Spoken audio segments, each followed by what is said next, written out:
To hear this audiobook in full, please visit the links in the description below. Thank you for your support. The Total Art of Stalinism, Avant-Garde, Aesthetic Dictatorship, and Beyond, by Boris Groys. Translated by Charles Rugal. Introduction. The culture of the Stalin era in historical perspective. The world promised by the leaders of the October Revolution was not merely supposed to be a more just one or one that would provide greater economic security, but it was also, and in perhaps even greater measure, meant to be beautiful. The unordered, chaotic life of past ages was to be replaced by a life that was harmonious and organized according to a unitary artistic plan. When the entire economic, social, and everyday life of the nation was totally subordinated to a single planning authority, commissioned to regulate, harmonize, and create a single whole out of even the most minute details. This authority, the Communist Party leadership, was transformed into a kind of artist whose material was the entire world, and whose goal was to overcome the resistance of this material and make it pliant, malleable, capable of assuming any desired form. In the beginning of his Discourse on Method, Descartes laments that he is too weak to organize rationally the life of the entire country, or even a single city, and that first he must order his own thoughts. The Marxist notion of the superstructure, of course, proclaims the impossibility of changing the state of one's own thought, without changes in the social base that determine this thought. That is, the type of social organization in which the thinker lives. To the revolutionary Marxist, individuals, their thought, and inner world in general are merely part of the material that is to be ordered. New rational thought can only arise out of a new rational order of life itself. But the very act of creating the new world is consequently irrational and purely artistic. The creators of this new world, after all, cannot claim complete rationality for their project, since they themselves were shaped in a reality that was not yet harmonious. All that distinguishes the artist-ruler from the crowd of ordinary mortals is the knowledge that the world is elastic, and that therefore everything that to the average person seems stable and immutable is in reality relative and subject to change. It is total power over society that shields the creator of the new life from all possible criticism. Since critics occupy only a particular position in society, they do not have the overarching view of the whole that only power can provide. Their criticism, therefore, can only arise from remnants of the old social order in their thought, or from one-sided views incapable of grasping the artistic whole of the new world. Here, the perspective of power and aesthetic distance coincide. If, as Nietzsche assumed, the world as it is can only be justified aesthetically, then it is even more true that only such a justification is possible for the building of a new world. Similar aesthetic reorganizations of society have been proposed and even tried more than once in the West, but it was in Russia alone that such a project was first completely successful. Each revolution in the West was in one way or another succeeded by counter-revolution, ending in the establishment of an order that inherited the old, even though it included elements of the new. Revolution in the West could not be as radical as in the East, because Western revolutionary ideology was too aware of its debt to tradition, too heavily relied on previous intellectual, social, political, technical, and other achievements, too highly valued the circumstances that generated it, and in which it was first articulated. For this reason, no Western upheaval could equal the Russian Revolution's merciless destruction of the past. Revolutionary ideology was imported into Russia from the West, and had no real Russian roots of its own. Relative to the developed countries, in fact, the Russian tradition was associated with backwardness and humiliation, evoking disgust rather than compassion among the majority of the intelligentsia, and, as became clear in the course of the revolution, among the people as well. As early as Peter's reforms in the early 18th century, the Russian people showed how ready and relatively willing they were to abandon their seemingly deep-rooted tradition in favor of Western innovations if these promised rapid progress. Because it was associated with backwardness and a feeling of inferiority, this purely aesthetic distaste for the old accounts for the fact that Russia was more receptive than the West itself to new artistic forms, since by assimilating them rapidly, the Russian intelligentsia could compensate for its inferiority complex, and regard the West as culturally backward. Because it took place in a technologically and culturally backward country, the Russian Revolution was often viewed from rationalist Marxist positions as a paradox. Russia, however, was aesthetically far better prepared for revolution than the West. That is, it was far more willing to organize all life in new, as yet unseen forms, and to that end it allowed itself to be subjected to an artistic experiment of unprecedented scale. Although they remained unrealized, the first projects of this experiment drawn up by the practitioners and theoreticians of the Russian avant-garde now enjoy a firmly established position in art history and have evoked universal and deserved admiration for their daring radicalism. True, the Russian avant-garde is still little studied. Beginning in the 1930s, much of what it created was destroyed, and liberalizations notwithstanding, even today its works are not readily accessible either to the public or specialists.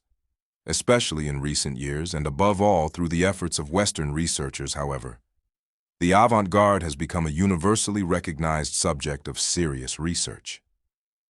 Socialist realist art, that is, the art of the Stalin era that succeeded the avant-garde in the 1930s, has thus far met a different fate. The slogan of socialist realism has been regarded by independent historiography both within the Soviet Union and elsewhere as merely a bugaboo used by the censorship to persecute and destroy genuine art and its creators. Viewed from this perspective, the entire Stalin period is one long martyrology or history of persecutions, which it indeed undoubtedly was. The real issues, however, are in the name of what all this persecution took place, and what sort of art was canonized, and why. Strange as it may seem at first glance, these questions are far more difficult to answer than in the case of the classical Russian avant-garde. In the Soviet Union today, the art of the Stalin period is officially no less taboo than the art of the avant-garde. Most of the newspapers, books, and journals of the time are in special archives, inaccessible to the ordinary researcher. Pictures hang alongside those of the Russian avant-garde in the likewise inaccessible storerooms of the museums. Many of them have been repainted by their authors to delete Stalin and other compromised leaders of the time. Numerous sculptures, frescoes, mosaics, and buildings were simply destroyed in the process of de-Stalinization. Complicating the situation in comparison to that of the avant-garde, however, is that the doctrine of socialist realism remains as official and obligatory for all Soviet art as ever, and has retained all the formulas dating from the Stalin years. These formulas, however, are interpreted more liberally today, since they can be made to accommodate artistic phenomena that would have been excluded under Stalin. Soviet critics do not acknowledge these new interpretations as such, but declare that they were inherent in socialist realism from the beginning and were merely distorted in the Stalin years. Here no mention is made of the fact that it was during these same years that the doctrine came into being. Thus, the history of the formation and evolution of socialist realism is distorted beyond recognition to meet the most important political demands of the current situation.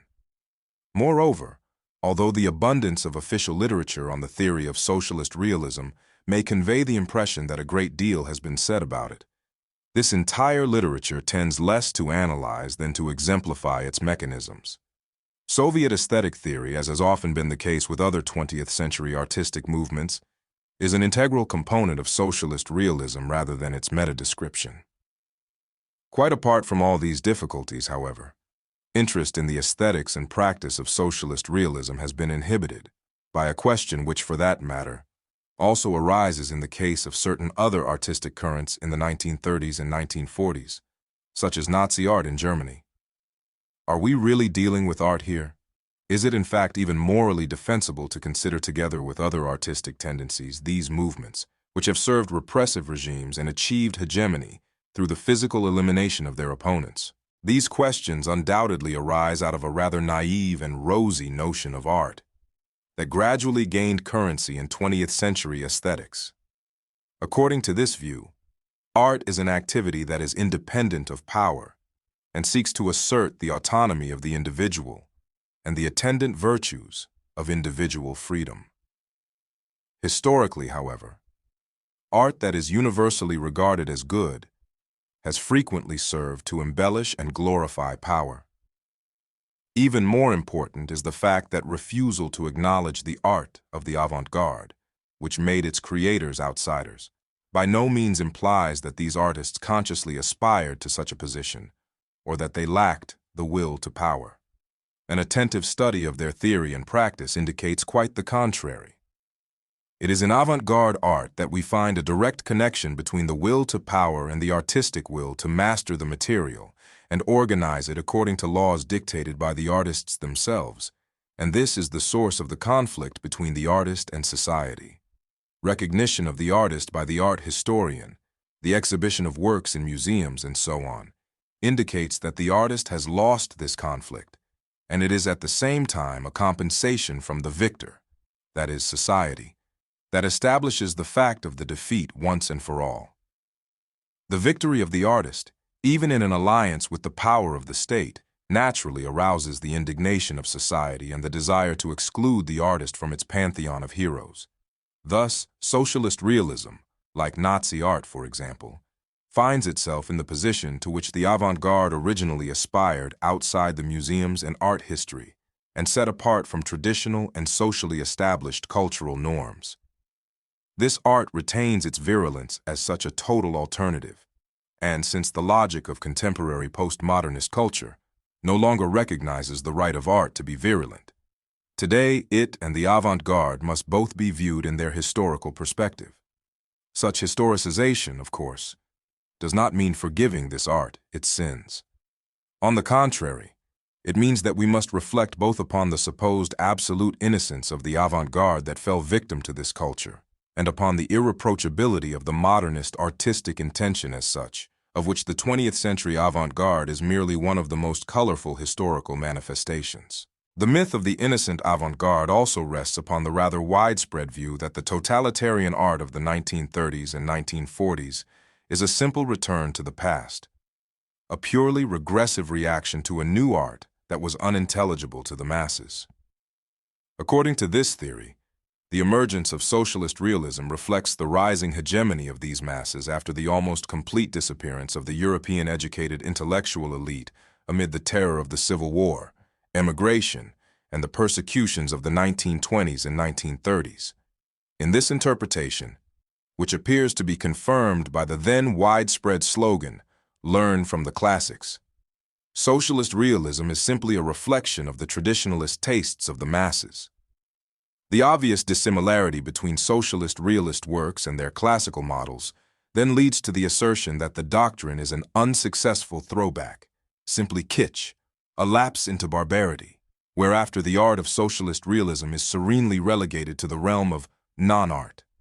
Whatever else the 1930s and 1940s in the Soviet Union may have been, however, they were not a time in which the actual tastes of the people were allowed free and uninhibited expression. Then as well, the masses were attracted to Hollywood comedies, jazz, novels depicting the good life, and so on. But they were not drawn towards socialist realism, which, because LT was meant to educate, was unappealingly didactic, devoid of entertainment value and divorced from real life no less completely than Malevich's Black Square. If millions of Soviet workers and peasants in those years could study such laws of Marxist dialectics as the transition from quantity to quality, or the negation of the negation, we may safely assume that they would not have protested or been greatly surprised if they had in addition been called upon to study suprematism or the Black Square. Anything canonized by Stalin, even the phonetic trans-rational poetry of Klebnikov or Kruchenik, would undoubtedly have been greeted with equal enthusiasm. Socialist realism was not created by the masses but was formulated in their name by well-educated and experienced elites who had assimilated the experience of the avant-garde and been brought to socialist realism by the internal logic of the avant-garde method itself, which had nothing to do with the actual tastes and demands of the masses. The basic tenets of the socialist realist method were developed in extremely involved and highly intellectual discussions, whose participants very often paid with their lives for an infelicitous or inopportune formulation, and this of course increased even more their responsibility for each word they uttered. Today's reader is struck above all by the relative proximity of the positions in this debate, which to the participants themselves, of course, seemed mutually exclusive. This similarity between the views of the victors and their victims obliges us to regard with particular caution any unambiguous oppositions between them arising from a purely moral interpretation of events. The turn towards socialist realism was moreover part of the overall evolution of the European avant-garde in those years. It has parallels not only in the art of fascist Italy or Nazi Germany, but also in French neoclassicism, in the painting of American regionalism, in the traditional and politically committed English, American, and French prose of the period, historicism in architecture, the political and commercial poster, the Hollywood film, and so on. Where socialist realism differs from these is above all in its radical methods and a monolithic style that nowhere, with the possible exception of Germany, was applied with such consistency across all areas in the life of society. Under Stalin, the dream of the avant-garde was in fact fulfilled, and the life of society was organized in monolithic artistic forms, though of course not those that the avant-garde itself had favored. The gradual disintegration of these forms after Stalin's death resulted in the undecided and insecure Soviet culture of today. This culture focuses primarily on restoring historical continuity, that is, on a neo-traditionalism based both on the real experience of 19th-century Russian culture and on the writings of relatively traditionalist authors of the 1920s such as Mikhail Bulgakov and Anna Akhmatova. In this climate, the break with the past and utopianism are regarded as fateful errors, so that both the avant-garde and socialist realism are commonly defined with a reference to Dostoevsky's famous novel The Possessed, simply as nihilist insanity. It is no accident, therefore, that the aesthetics of the Russian avant-garde and socialist realism presently arouse more interest in the West than in the Soviet Union. Such problems are not only officially taboo, but are also off-limits to independent public opinion, which would rather forget past mistakes than open still unhealed wounds. Here, the neo-traditionalists would like to ignore the fact that they are in effect imposing a new canon upon culture and society, for they are as deeply convinced that they have comprehended the true spirit of the past as the avant-garde was sure that it had understood the true spirit of the future. Their moral indignation with the avant-gardist will to power prevents them from seeing that they are themselves repeating that same ritualistic artistic incantation of society in order to conquer and reorganize it in new forms, which in this case are supposedly old but actually no longer exist if indeed they ever did. Especially interesting here is the phenomenon of the Soviet postmodern, neo-modernist rather than neo-traditionalist art that emerged in Moscow in the early 1970s. The representatives of this sots art, as it is sometimes referred to with a term deriving from the combined names of socialist realism, sotsrealizm, and pop art, are artists and writers standing outside official cultural production who aspire to reflect the structure of that culture in their works. This movement, which uses quotation and conscious eclecticism and delights in the spectacle of antagonistic semiotic and artistic systems destroying each other, is very much in line with the general postmodernist aesthetics of 1970s and 1980s European and American art. At the same time, however, it displays certain important distinctions dictated by the specific conditions in which it arose and developed. First of all, opposing it is not a commercial, impersonal art that responds to and simultaneously strives to manipulate spontaneous consumer demand, but the art of socialist realism, which markets not things but ideology. Socialist realism, moreover, feels free and independent of the potential consumer, since marketing conditions rule out the possibility that the ideology will not be bought. The art of socialist realism has already bridged the gap between elitism and kitsch, by making visual kitsch the vehicle of elitist ideas, a combination that many in the West even today regard as the ideal union of seriousness and accessibility. Western postmodernism was a reaction to the defeat of modernism, which could not overcome commercial, entertaining kitsch, but after World War II was, on the contrary, increasingly integrated into the single stream of commercial art controlled by the demands of the market. It was this circumstance that prompted many artists to undertake a skeptical revaluation of values and renounce the modernists' totalitarian claims that they represented a chosen elite and new priesthood. These pretensions have now been succeeded by others, as individual creation is repudiated in favor of quotation and ironical play with the extant forms of commercial culture. This shift, however, is intended merely to preserve the purity of the artistic ideal. Purity was previously attained through the search for new individual and incomprehensible forms. Today, however, since that quest has been appropriated and is encouraged by the market, the artist turns in the name of purity and independence to the trivial, regarding this reorientation as a new form of resistance to the will to power he perceives in others, but not in himself. Soviet sots art, in contrast, arose in a situation in which the complete triumph of modernism dispelled all illusions of purity and impeccability. The artist realizes, therefore, that quotations and the renouncing of novelty and originality in favor of the other and the trivial express an artistic intent that is inseparable from a striving for power. The Soviet artist cannot oppose himself to power as something external and impersonal, as the Western artist can do vis-à-vis the market. In the Soviet politician aspiring to transform the world or at least the country on the basis of a unitary artistic plan, the artist inevitably recognizes his alter ego, inevitably discovers his complicity with that which oppresses and negates him, and finds that his own inspiration and the callousness of power share some common roots. Sots artists and writers, therefore, by no means refuse to recognize the identity of artistic intent and the will to power at the source of their art. On the contrary, they make this identity the central object of artistic reflection, demonstrating hidden kinship where one would like to see only morally comforting contrast. The contemporary artistic reflection on the Soviet order as a work of state art reveals a great deal in the system that is inaccessible by other means, but that can also be approached only through the history of this state art. Hence the dual goal of the present study, which will attempt to conceptualize and explain and interpret both the artistic experience of constructing the new life in the pre-Stalin and Stalin periods, and the artistic experience of reflection on this experiment. Stalinist culture will be considered historically, defined by the frame of the preceding avant-garde art and the following post-utopian art, to which sots art belongs.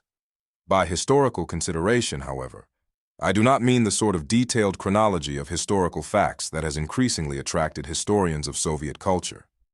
Although this interest is legitimate and has produced significant studies, purely cultural phenomena approached in this way sometimes lose the inherent logic connecting them, and the internal evolution of the artistic project is supplanted by a description of meetings, resolutions, appointments, and arrests that in themselves are merely symptoms of this evolution.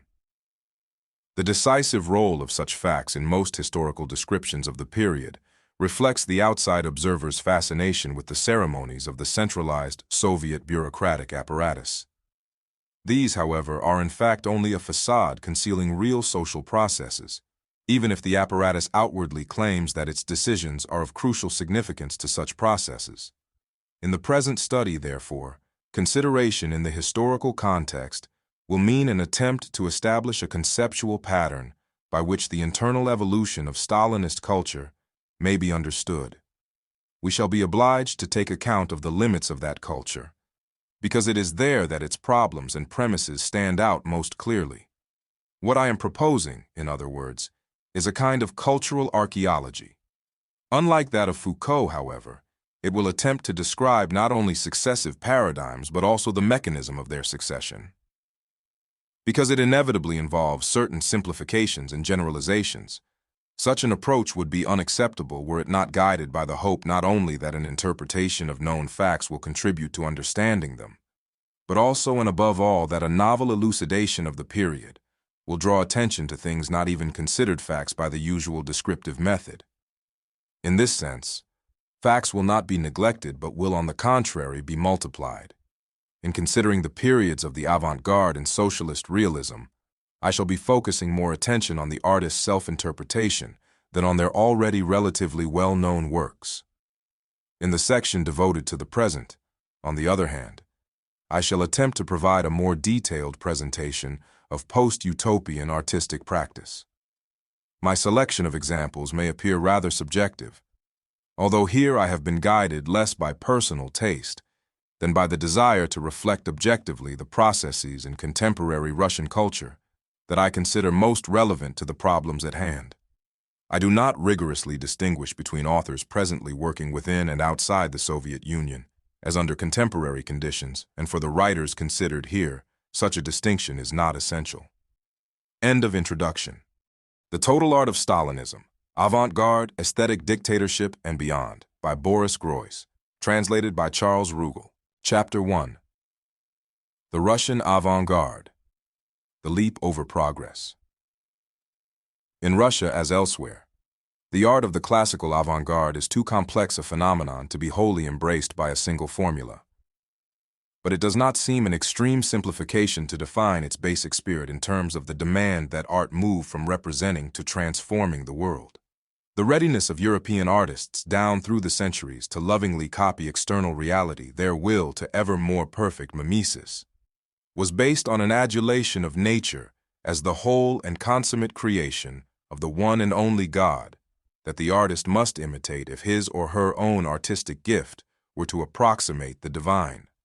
The intrusion of technology into European life in the 19th century caused this picture of the world to disintegrate and gradually led to the perception that God was dead, or rather, that he had been murdered by modern technologized humanity.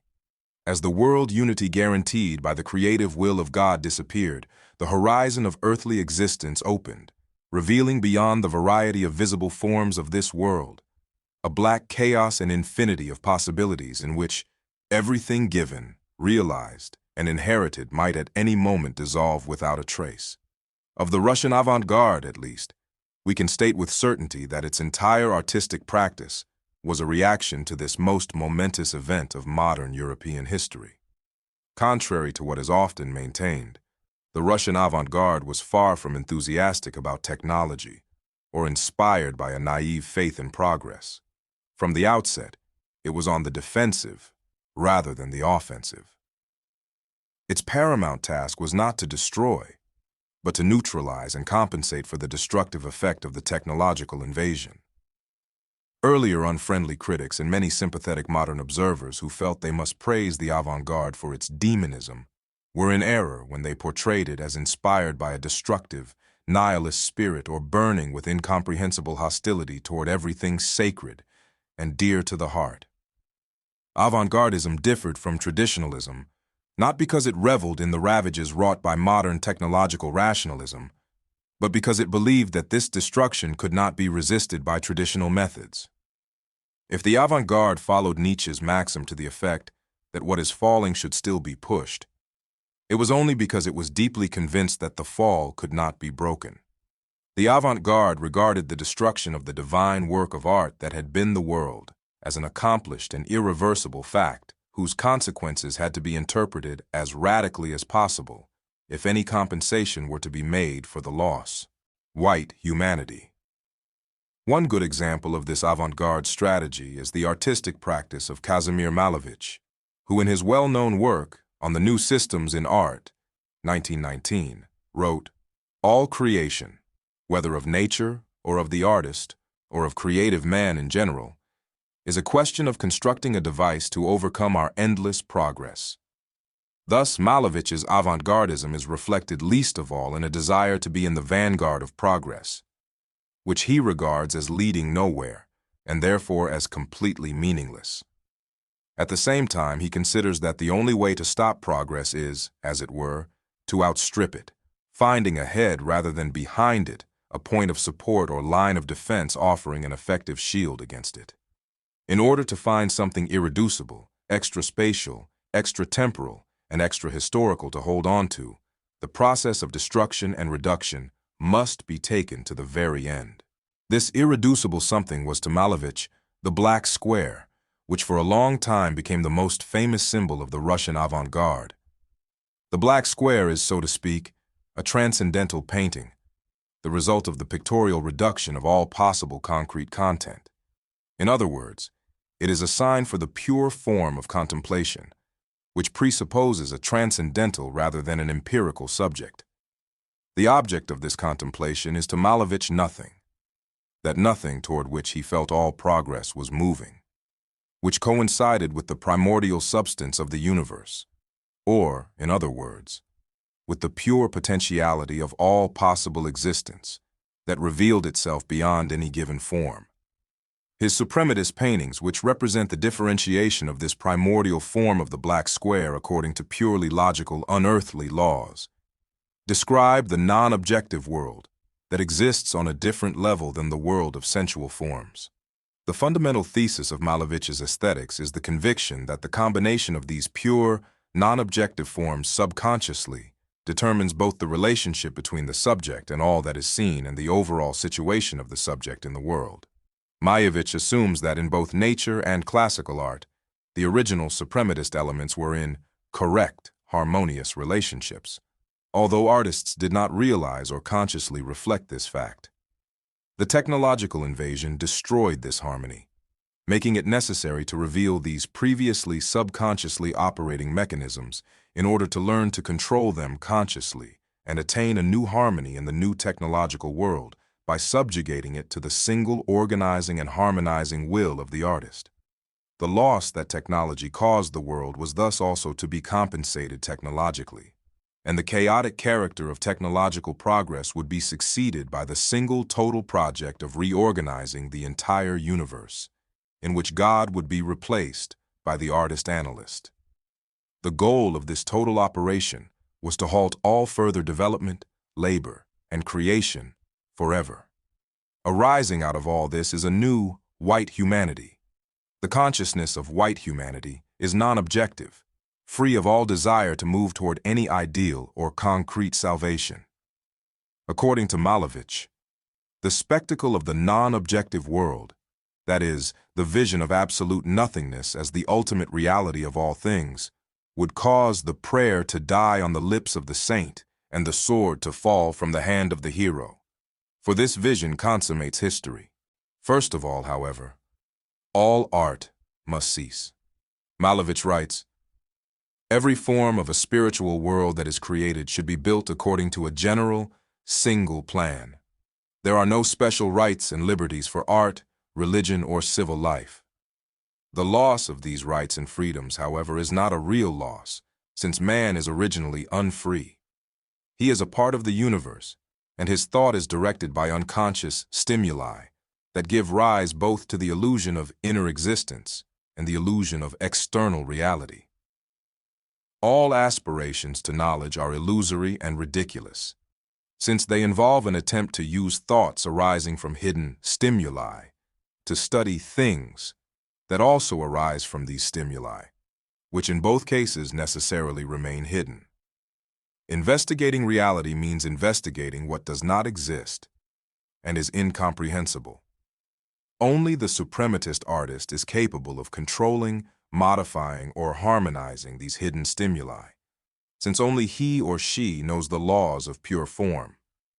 Malevich repudiates religion and science because they belong to the realm of the conscious rather than the subconscious. Significantly, in his late works he perceives the only rival of the artist to be the state, and here he evidently means a totalitarian state of the Soviet type. The state also appeals to the subconscious. The state is an apparatus by which the nervous systems of its inhabitants are regulated. He does not fear the competition of the state, however, because he trusts official Soviet ideology when it maintains that it is based on science and is striving for technological progress. In Malevich's view, therefore, the Soviet ideologist falls into the same category as the priest and the scientist, whose successes, because they are oriented to consciousness and history, are always temporary and consequently inevitably generate a variety of religions and scientific theories. The artist, by contrast, is oriented toward the subconscious. If it is true that all works of art come from the action of the subconscious center, then it may be stated that the center of the subconscious is more accurate than the center of consciousness. Here Malevich is obviously incorrectly equating Soviet ideology with ordinary liberal rationalism. Soviet Marxism similarly assumes the subconscious determinacy of human thought, although it seeks it not in the visual, but in the social organization of the world. Thus, this ideology is a more serious competitor for influence on the nervous system than many had at first assumed. The novelty of the contribution made by avant-gardists such as Malevich and Klebnikov, however, is not apparent from such parallels. Central here is the radical notion that the subconscious dominates human consciousness and can be logically and technically manipulated to construct a new world and a new individual. It is on this point that the early avant-garde of Malevich and Klebnikov was radicalized by their followers, who considered that suprematism and trans-rational poetry were too contemplative, since although they contemplated the inner, subconscious construction of the world rather than its external image, they did not break completely with the cognitive functions of art. Rodchenko's later constructivism reinterprets suprematist constructions as immediate expressions of the artist's organizing, engineering will, and Boris Arvatov, a theorist of the later productionist variant of constructivism, speaks of the engineering nature of Klebnikov's poetry. The line of defense constructed by Malevich and other early avant-gardists was thus rather easily overrun by technological progress, which readily availed itself of the radical technical apparatus that had been designed to engage it in a final and decisive struggle. The novelty of the contribution made by avant-gardists such as Malevich and Klebnikov, however, is not apparent from such parallels. Central here is the radical notion that the subconscious dominates human consciousness and can be logically and technically manipulated to construct a new world and a new individual. It is on this point that the early avant-garde of Malevich and Klebnikov was radicalized by their followers, who considered that suprematism and trans-rational poetry were too contemplative, since although they contemplated the inner, subconscious construction of the world rather than its external image, they did not break completely with the cognitive functions of art. Rodchenko's later constructivism reinterprets suprematist constructions as immediate expressions of the artist's organizing, engineering will, and Boris Arvatov, a theorist of the later productionist variant of constructivism, speaks of the engineering nature of Klebnikov's poetry. The line of defense constructed by Malevich and other early avant-gardists was thus rather easily overrun by technological progress, which readily availed itself of the radical technical apparatus that had been designed to engage it in a final and decisive struggle. Red agitation. The absolute zero that was to mark the beginning of a new world in which the new white humanity would be cleansed of all previous images, leave its former dwellings and resettle the suprematist planets, was for Malevich still a matter of artistic imagination. After the October Revolution and 2 years of civil war, however, not only the Russian avant-garde but practically the entire population of the former Russian Empire correctly perceived that this zero point had actually been reached. The country was reduced to ashes, normal life was utterly disrupted, housing was uninhabitable, the economy had reverted almost to the primitive state, social relations had disintegrated, and life gradually began to resemble a war of everyone against everyone. In the famous phrase of Andrei Belyi, the victory of materialism in Russia resulted in the complete disappearance of all matter. Thus, suprematism no longer needed to prove what had become an obvious truth, namely that matter as such is nothing. Since it seemed that the apocalypse had come and that things had been displaced to reveal themselves to the apocalyptic vision of all, the avant-gardist and formalist theory of the shift that lifted things from their normal contexts and made them strange by de-automatizing perception and rendering them visible in a special way was no longer merely the basis of avant-garde art, but an explanation of the Russian citizen's everyday experience. In this unique historical situation, the Russian avant-garde perceived not only an undeniable confirmation of its theoretical constructs and aesthetic intuition, but also a singular opportunity for translating them into reality. A majority of avant-garde artists and writers immediately declared their full support for the new Bolshevik state, because the intelligentsia as a whole were hostile toward this state. Representatives of the avant-garde occupied a number of key posts in the new centralized administration of Soviet cultural life. This rush for political power derived not merely from opportunism and the desire for personal success on the part of the avant-garde, but followed from the very essence of the avant-gardist artistic project. Traditional artists who aspire to recreate various aspects of nature can set themselves limited goals, since to them nature is already a completed whole, and thus any fragment of it is also potentially complete and whole. Avant-garde artists, on the other hand, to whom the external world has become a black chaos, must create an entirely new world, so that their artistic projects are necessarily total and boundless.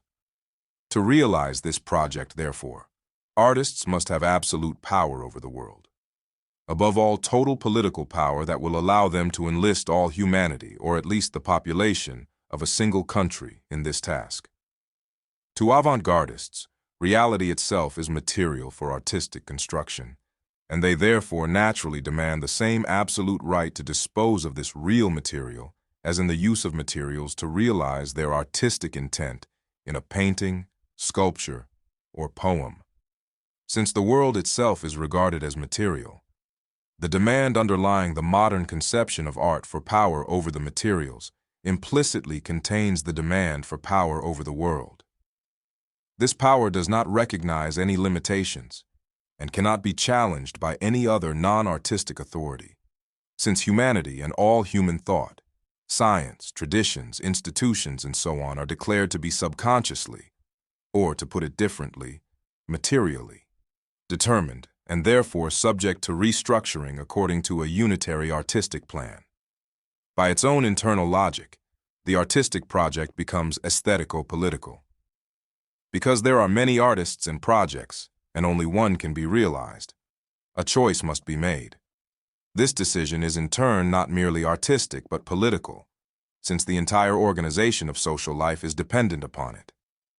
Consequently, in the early years of Soviet power, the avant-garde not only aspired to the political realization of its artistic projects on the practical level, but also formulated a specific type of aesthetico-political discourse in which each decision bearing on the artistic construction of the work of art is interpreted as a political decision, and, conversely, each political decision is interpreted according to its aesthetic consequences.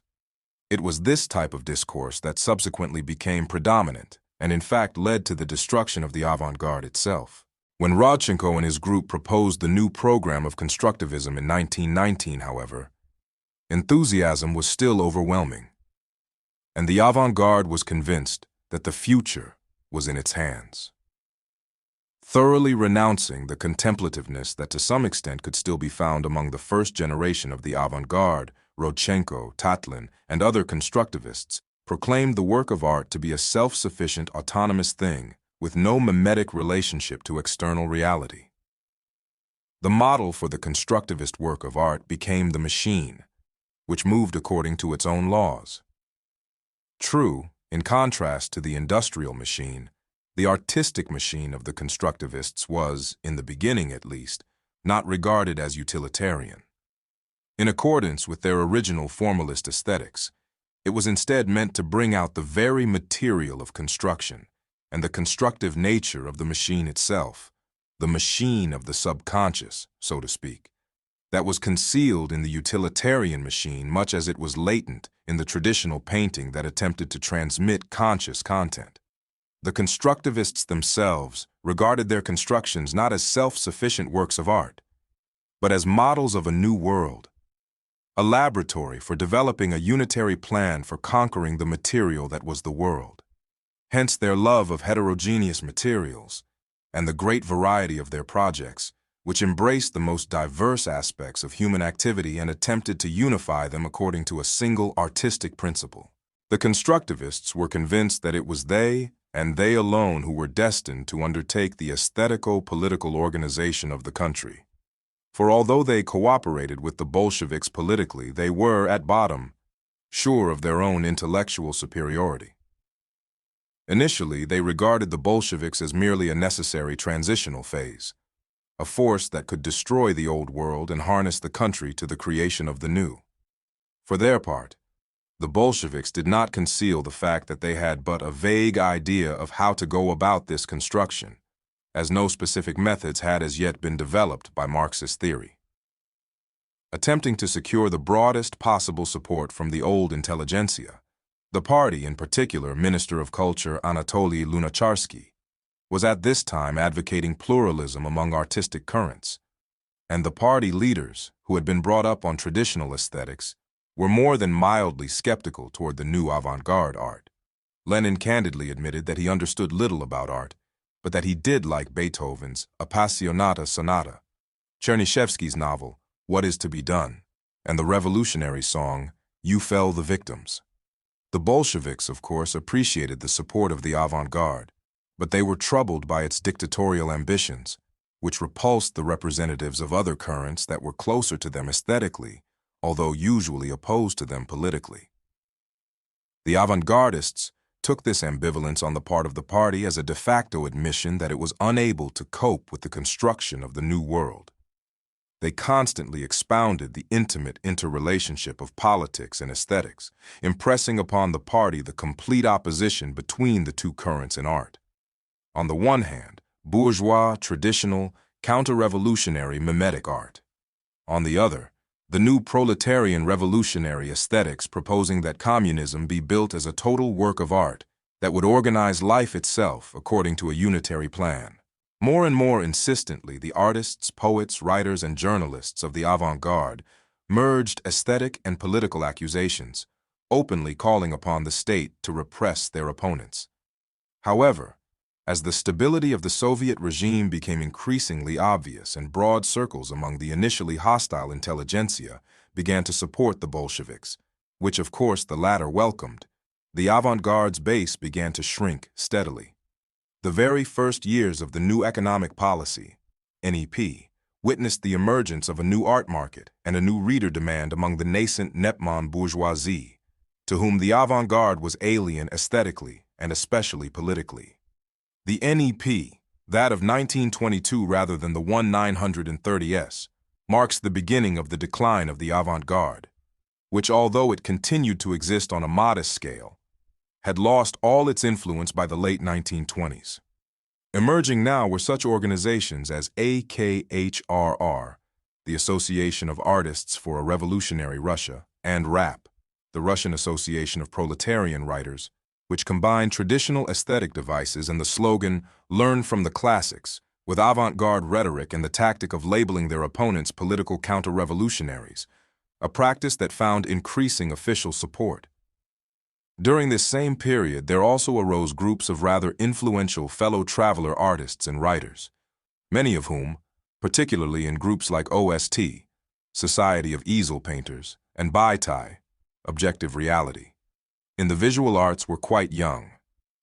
These artists were not easily intimidated by the avant-garde's incantations, and in their search for a new market for their works, they attempted to combine traditional and avant-garde devices within the conventional form of the easel painting. Significantly, however, it was precisely during this period that the most active radical wing of the avant-garde, the Left Group, associated with the journals Left and then Novi Left, radicalized its program even more, moving beyond the slogan of constructivism to that of productionism, that is, the production of utilitarian objects and the organization of production and everyday life by artistic methods. The left theoreticians declared all autonomous artistic activity to be reactionary and even counter-revolutionary. Rodchenko, who became the leading artist of Left, called his former ally Tatlin a typical Russian holy fool for his loyalty to the mystique of the material. When Tatlin designed his famous utopian monument to the Third International, and for the first time a Bolshevist note began to creep into the avant-garde debate, Shklovsky objected with a call for purity, universalism, and the rejection of political commitment. He was answered that communist power, the Third International, and so forth were as much a fantasy as the art of the avant-garde, and could therefore be considered avant-garde materials, and used as elements in avant-garde constructions. Constructivist theoretician Alexei Gan declared, "We should not reflect, depict, and interpret reality, but should build practically and express the planned objectives of the newly active working class, the proletariat. The master of color and line, the organizer of mass actions, must all become constructivists in the general business of the building and the movement of the many million human mass. Although in the 1920s the polemics of left and its artistic position became even more radical than this initial optimism, they also reflect the avant-garde's wavering confidence in its ability to accomplish its goals on its own. Left's language gradually became more communistic, and the group itself was increasingly inclined to view the party as the only force capable of implementing its projects. More and more, it regarded itself as a specialist, working to fulfill the social commissions of the party, and as an artistic mentor, whose duty was to identify true friends and foes and teach the party to formulate constructive artistic tasks in response to the demands of the time. Boris Arvatov is an illustrative example, a leading theoretician of productionist left. Arvatov was a former prolet cultist who had been influenced by Bogdanov's general organizational science, which prolet cult thought of as a Marxist replacement of contemplative knowledge of the laws governing the world by the concrete organization of the world on a new basis. Although Arvatov maintains that artists should organize the life of society down to the smallest everyday details to give the world a new artistic form corresponding to the contemporary level of technological progress, that is, to bring it into harmony with progress, here again, that same old idea of Malevich's. At the same time, he limits the role of art to the search for the optimal means of achieving total organization, whose goals should come from without.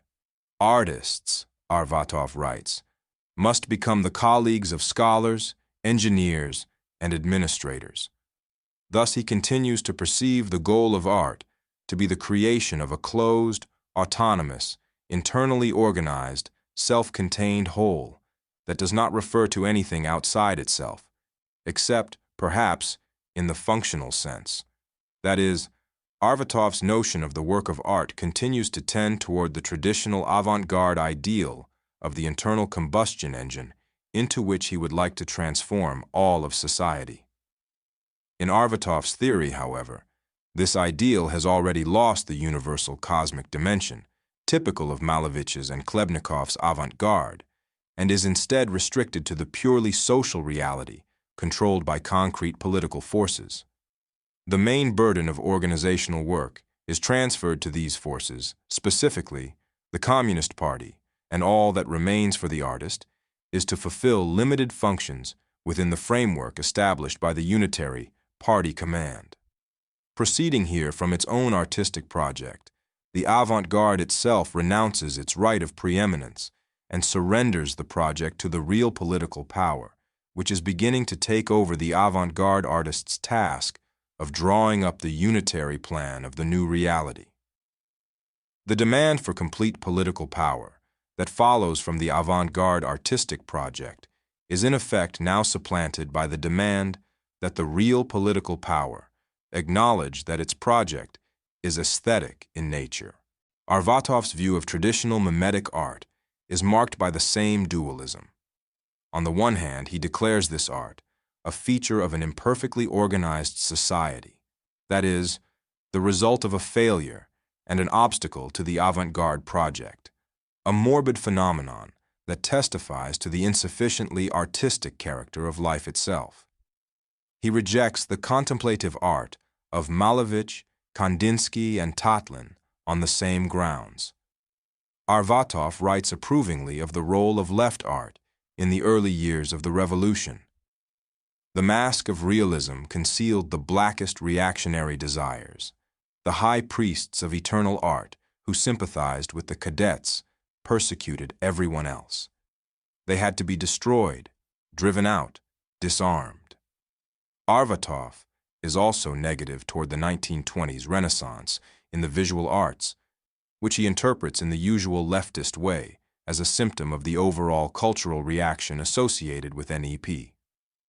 On the other hand, the function he is prepared to allot to art is not only constructive and organizational, but also agitational, since in such a role art does not simply reflect life, but really contributes to transforming it. For this task, he is obliged to rehabilitate even the traditional mimetic easel painting that was theoretically destroyed by productivism. Figurative art as an art of fantasy can be considered justified when for its creators and for society as a whole, it serves as a preliminary step in the transformation of all society. Obviously, this formulation anticipates later aesthetic tenets of the Stalin period. The other leading theoreticians of left held similar views. In an article by Nikolai Chuzak, characteristically entitled Under the Sign of Life Building, an obvious allusion to Vladimir Solovev, we read, "Art as a method of knowing life is the highest content of the old bourgeois aesthetics. Art as a method for building life, this is the slogan behind the proletarian conception of the science of art." The allusion to Solovev, of course, prevents Chuzak's position from being considered exclusively or completely proletarian. Following Hegel, Solovev maintained that the cognitive role of art had ended, and that art must therefore be assigned a new goal, the transformation of reality, if it was to be granted continued legitimacy. According to Solovev, the artist must cease to be defined by inherited religious ideas, that is, cease creating within a tradition, and instead strive for the conscious control of the incarnations of the religious idea that were supposed to reveal things in their future aspect. Only then will the artist become truly popular, that is, rather than subscribing to popular conceptions of the aspect of things as they are, he will show to everyone things as they will be at the end of time. The reduction of this new function of art, with which Chuzak essentially agrees, to the proletarian science of art, amounts once again to a capitulation to the leading role of the party.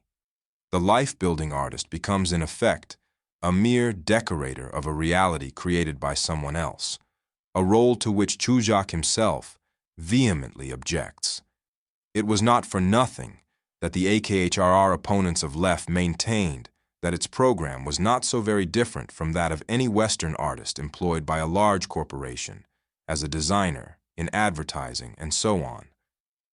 Chuzak's own awareness of this contradiction probably accounts for the following famous passage in the above article. We imagine a moment when real life saturated to overflowing with art will reject art as unnecessary. This moment will be a blessing to the futurist artist, his beautiful go in peace. Until then, the artist is a soldier guarding the social and socialist revolution as he awaits the great corporal of the guard. Halt! Here we no longer deal with the disappearance of art as an autonomous sphere of activity, as in the initial premise of the avant-garde as a whole, but with a renunciation of avant-garde art itself, a rejection of the artist in his or her extreme productionist embodiment. The avant-gardist here is not the heroic creator of a new world, but a stoic dedicated to a doomed cause. It is not, as in Hegel, science and the idea that overcome art in its cognitive function, nor is the artist replaced by the thinker. Rather, it is in precisely this new avant-garde function of constructor of the new world that the artist is succeeded by a military and political leader ruling over the whole of reality saturated with art.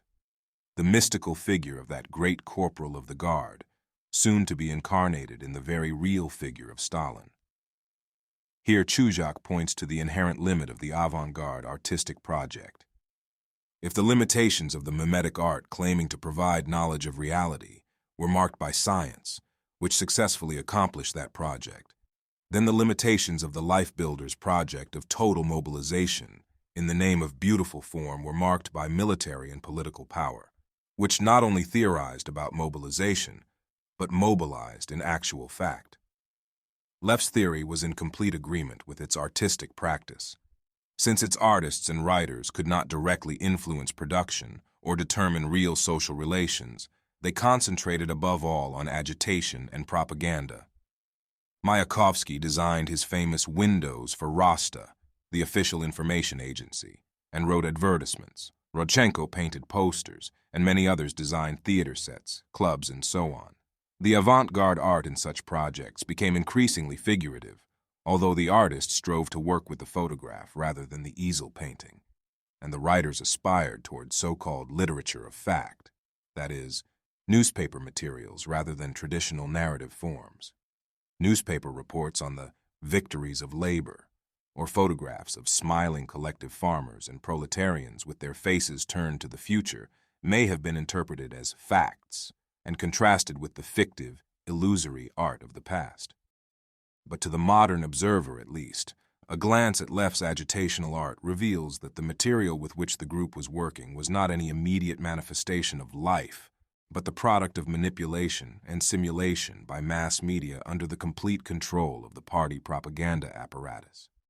All of these newspaper materials and photographs dedicated to topical themes, public statements by front-rank workers, and similar Soviet ideological products modeled on stereotypes patterned in turn on the idealized hagiographic art of the past, were interpreted by Leff as materials of life itself.